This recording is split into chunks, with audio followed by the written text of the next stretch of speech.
Hey there, I'm Maz, and welcome to Maz Show. This is your space to explore big ideas through books, society, knowledge, and history, all with one goal to build a better world and a brighter future.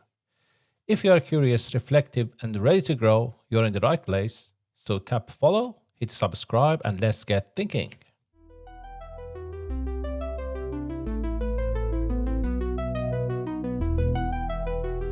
You know that person everyone wants on their team? The one who makes projects flow smoother, deadlines feel easier, and meetings actually productive? Today, we're uncovering why being easy to work with might be the most underrated superpower in modern workplaces. We'll explore the science behind workplace relationships, practical strategies to develop this skill, and how it can dramatically boost your career trajectory. And it's fascinating because this isn't just about being nice. There's real science behind why being easy to work with matters so much in today's workplace. I'm really curious about that. What exactly does being easy to work with mean from a scientific perspective? Well, according to recent research, it's actually a combination of several key behaviors. It's about being reliable, showing up when you say you will, and following through on commitments. But it's also about something deeper, creating psychological safety in your team. Psychological safety, that's an interesting term. Can you break that down? Sure. It's about creating an environment where people feel comfortable sharing ideas, admitting mistakes, and asking questions without fear of judgment. When you're easy to work with, you naturally contribute to this kind of environment.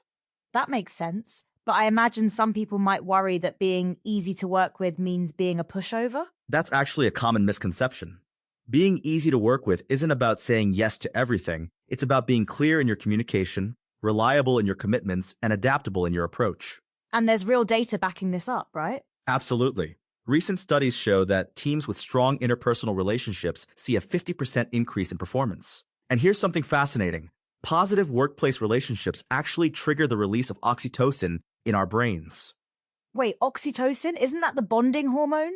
Exactly. And it does more than just help us bond. It actually reduces stress levels and cortisol in our bodies. So being easy to work with literally makes the workplace healthier for everyone. That's incredible. So what are some practical ways people can develop this skill? One of the most effective strategies is something I call the tell me more approach. It's about showing genuine curiosity when others speak and encouraging them to share their perspectives. That sounds simple but powerful. It is. Another key strategy is what I call reliable responsiveness, being consistent in how you communicate and follow through on commitments. Can you give an example of that? Sure. Let's say you're working on a project and you realize you might miss a deadline. Instead of waiting until the last minute, you proactively communicate this and propose solutions. This builds trust and shows respect for others' time. That makes a lot of sense. And I imagine this kind of approach has real career benefits? Absolutely. Research shows that employees who are considered easy to work with are more likely to be promoted and given important projects. They're also more likely to be included in key decisions. You know what's striking about this? It seems like such a simple concept, but the impact is huge. And here's something that might surprise you. Studies show that unhappiness at work costs the global economy $8.8 trillion in lost productivity. That's about 9% of global GDP. That's a staggering number. It is. And a lot of that unhappiness comes from poor workplace relationships and difficult collaborations. So being easy to work with isn't just about being nice, it's actually about business performance. Exactly. And research shows that teams with strong interpersonal relationships are more innovative and better at problem solving. What about in remote work situations? Is this still as important? It's actually even more crucial in remote settings. When we're not in the same physical space, clear communication and reliability become absolutely essential. That makes sense. What are some specific strategies for remote teams? One key strategy is being proactive in your communication. Don't wait for others to reach out. Take the initiative to update team members and ask for input. And I imagine timing matters too? Absolutely. Being responsive within reasonable timeframes and respecting others' time zones shows you're reliable and considerate. Let's talk about adaptability. That seems to be a big part of being easy to work with. Yes, research shows that adaptable teams are more resilient and perform better.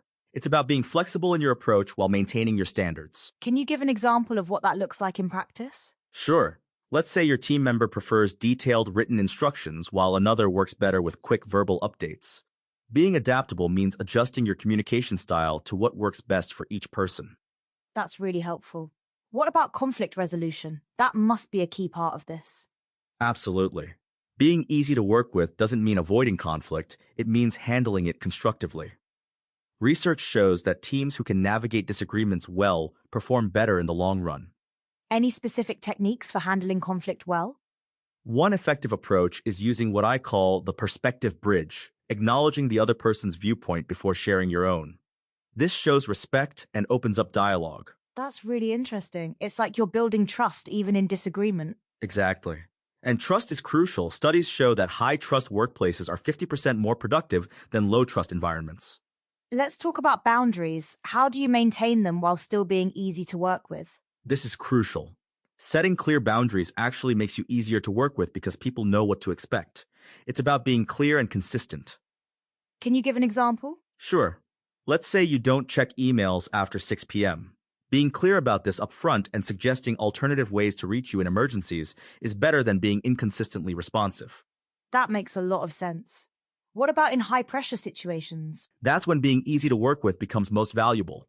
Research shows that teams with strong interpersonal relationships handle stress better and make fewer mistakes under pressure. So it's like building relationship capital for when you really need it? Exactly.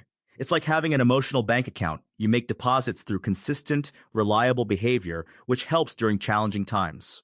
What about recognition? Does being easy to work with impact how people are valued at work? Absolutely.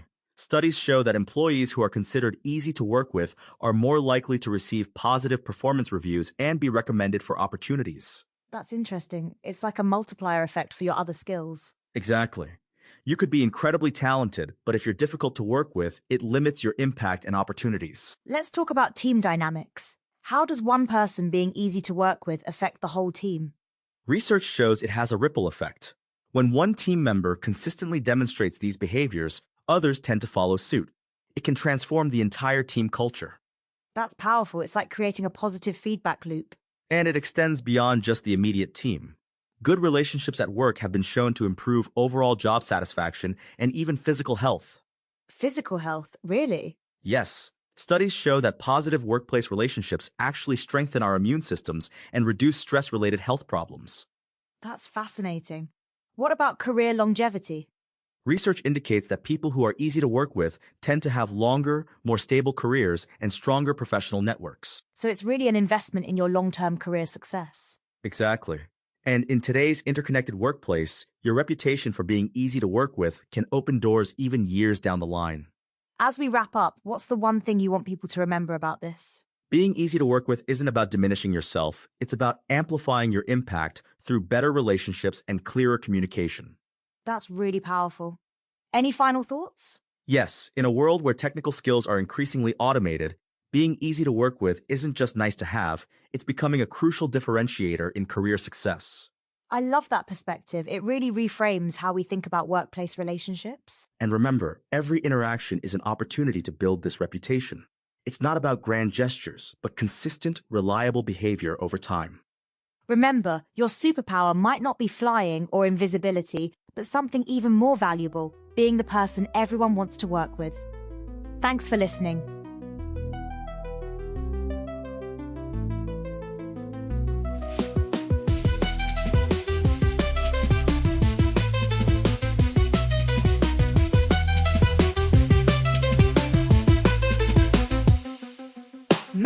Show, let's go, open up your mind and grow. Facts and stories, things you never know.